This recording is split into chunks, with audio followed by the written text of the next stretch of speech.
So today we're going to make chocolate chip cookies. Now I've got some helpers with me today. What's your name? Maggie. And what's your name? Jack. Right, so we're going to make chocolate chip cookies. They're probably the easiest thing to make if you've got children to help you. So you'll need a big bowl. So you hold the bowl first. Well, right, so we need, firstly, we're going to put some plain flour in there. Do you want to tip the plain flour in there? We've got 175 grams of plain flour. Tip that in, Ryan. Tip it all in.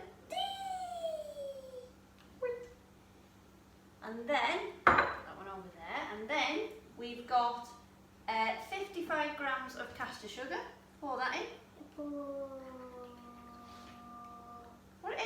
That's a Right, we'll put it over there now. Let Jack pour some things in. We've got some soft brown sugar. And I've got 85 grams of this. Pour that in. If you really haven't got that, you can use golden caster sugar, or I imagine you could just use all caster sugar. Just makes them a bit darker, is all the darker sugar does. We've got some butter. I've got 125 grams of margarine. Yeah, scrape it out if it won't come out. I've just softened mine in the microwave for a little bit to make it easier for us to mix together. You on that, Jack? Yep.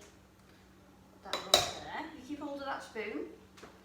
I have got some baking powder. Baking powder. I've got some baking powder. And I've got special little measuring spoons. But if you haven't got one, you can just use a normal spoon.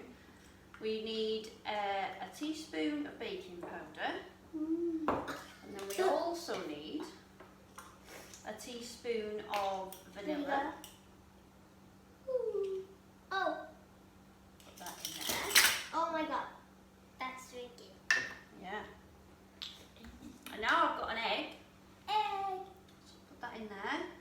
When I'm baking with the children, if I ever use eggs, I always get them to crack the egg into something. So in a bowl or a cup or something like that. So if they get all the shell in it, you can fish it out before you pour it in there. It doesn't ruin your whole thing that you're making. So now we're going to put our chocolate chips in. Yeah. We've got 125 grams of chocolate chips. Yeah, you have that one and you have that one. You pour them in. I got more. Yep, all of it. We're using milk chocolate chips. But if you like, you could use white ones, or you can buy special ones now that are salted caramel and all sorts, really. You just need 125 grams of whatever chips you decide to use. And then at this point, you've just got, I don't know if you can see, you just got all your ingredients all in the bowl all together. And at this stage, all you have to do is literally just mix them all up. How do you do it? Yeah, you mix that for a minute. Right. I've softened the margarine so it doesn't take them as long to mix it. The more you soften it, obviously, the quicker it is for you to mix it. When you keep stirring that, when they've finished mixing, you're going to need 2 large baking trays, which I have lined with greaseproof paper. You don't have to use greaseproof paper, but I just find it easier to use. I use greaseproof paper for everything. If you haven't got greaseproof paper, you just get some spare marg that you've got, and you just need to cover the whole thing in a thin layer of margarine. If you're wondering what the dots are, there are dots on my baking tray. Underneath, before I put the baking tray down, I always put blobs of margarine, and then when you put the baking tray on, it doesn't move about really, so it just makes it easier when you're doing it. Right, give Jack a turn. Mix all that together, Jack, as hard as you can. So, Mix that together. We'll finish mixing this together and we'll come back when we've done it. Right, so we've mixed all our mixture all together, and I'll show you what it should look like.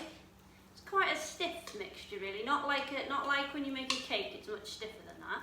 So once you've mixed it all together, I've got my 2 apprentices to help me with this. So you have that tray there, Ryan. You have that tray, and all you have to do, there's no measuring really or anything. You just get a spoon, put some onto your spoon, and you put a dollop of it on your tray. You don't need to flatten it down, you don't need to touch it. So when it goes in the oven, it'll flatten by itself. You do need, yeah, you carry on then. And you put some blobs all on your tray, and you put some blobs all on your tray. It's a big one. It's quite important that all the blobs are roughly the same size so that they cook at the same time. But you can have a look at your tray after and sort of sort them out after. So if you've got some that are bigger than others, yeah, carry on. Yes, carry on. Go on then. Yeah, if you've got some that are bigger than others, then some are obviously going to take longer to cook. So the nearer to being the same size that they are, that's better for your cooking really. So you need to leave a space in between each one so that they can flatten out. It won't really matter, they'll just end up all stuck together and you have to cut them apart then. So when we've put all our mixture on our tray, we'll come back. Okay, so we've put them all on our trays. We've got them spaced apart.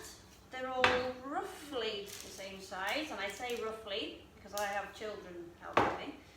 So they're going to put them in the oven now. So bring them over here, boys. One's going to go on the top shelf and one's going to go on the bottom shelf.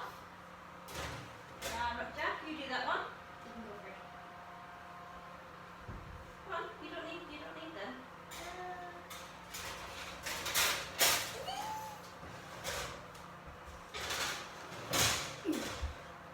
So we've put them in the oven. They need to be on 180 fan.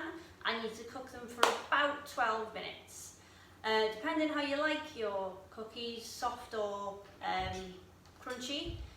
12 minutes will be quite soft, so you might want to go up to about 15 if you want them quite crunchy.